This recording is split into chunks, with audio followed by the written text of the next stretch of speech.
Historiquement Vôtre, l'émission qui remonte aux origines de ce qui fait notre quotidien. Et chaque mercredi, notre quotidien à midi est fait d'une sirène qui retentit. Mais d'où vient cette sirène, David Castello-Lopez ? Oui, moi je suis pas catholique, donc le son des cloches, ça m'émeut pas particulièrement.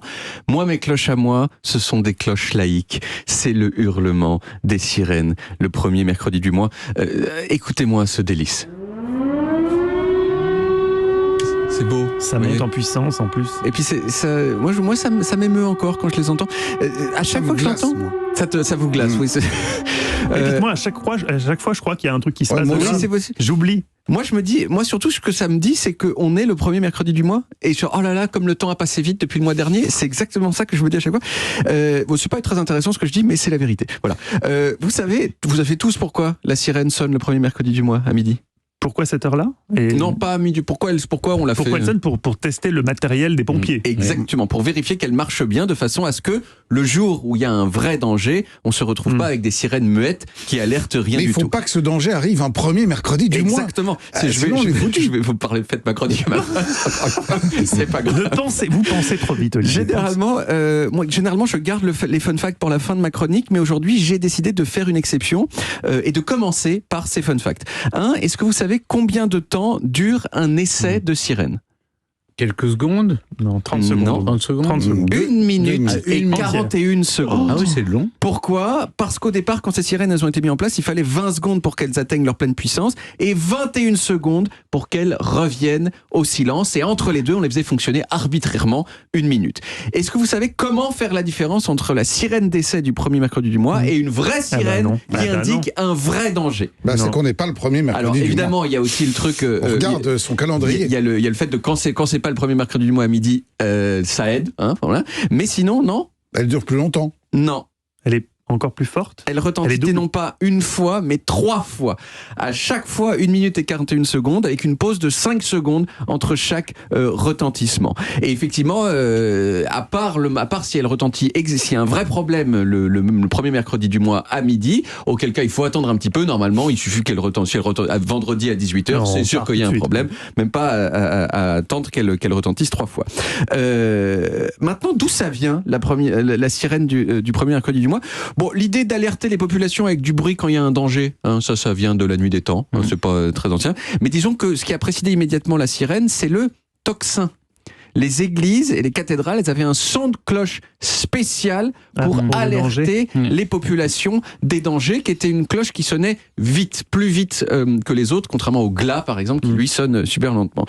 Et le tocsin, ça a commencé à être remplacé par des sirènes que pendant la Seconde Guerre mondiale, avec l'objectif au départ d'alerter les populations sur les raids aériens. Aujourd'hui, les probabilités de raids aériens sont faibles.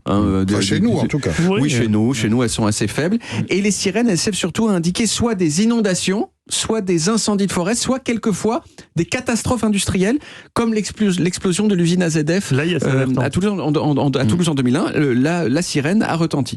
Alors vous allez me dire, ok, la sirène c'est super, mais si je l'entends, qu'est-ce que je fais quoi à part avoir peur? Je vais à la cave. Eh bien, il faut faire 3 choses. Vous allez tout le temps à la cave, vous, pour d'autres raisons, parce que c'est là que se trouvent vos bouteilles. Toujours des prétextes.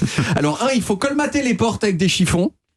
2, éteindre l'électricité et le gaz, parce que si jamais il y a un problème de gaz, ça peut avoir des explosions. Et 3, si par hasard vous êtes dans une voiture, il faut sortir de votre voiture. J'imagine que ça c'est plutôt pour s'il y a des inondations, parce qu'être bloqué dans une inondation dans sa voiture, c'est une mort à peu près assurée, alors que si vous êtes en dehors, vous avez plus de chances de vous en sortir.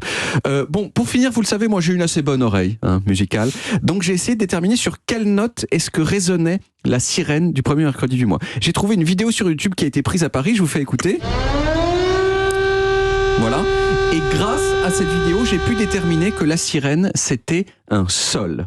Et à partir de là, c'est assez facile de transformer cette sirène en un petit morceau de musique électronique que j'ai composé, que je vous propose d'écouter. C'est court, c'est triste, c'est frustrant, c'est à l'image des catastrophes industrielles.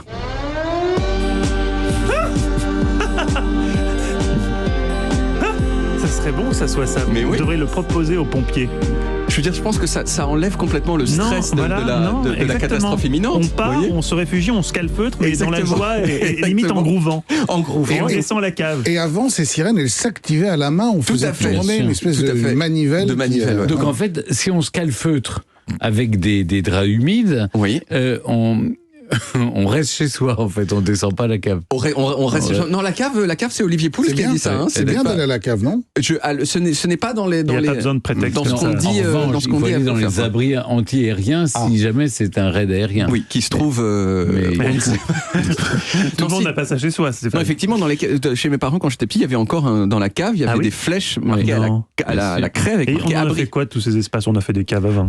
Ah non, mais c'était juste Non, mais- les caves de l'immeuble où on Ah, disait d'accord. genre Bon, et comme en abritez-vous. fait il y en avait pas partout, il y avait c'était indiqué pour les gens du voisinage. Tiens, il y a un abri à tel numéro de la rue et vous pouvez y aller. Et c'est des caves de l'endroit en fait. Merci beaucoup David. On retrouve les origines en podcast sur toutes les applis audio et en vidéo sur YouTube, Dailymotion et sur le site europe1.fr.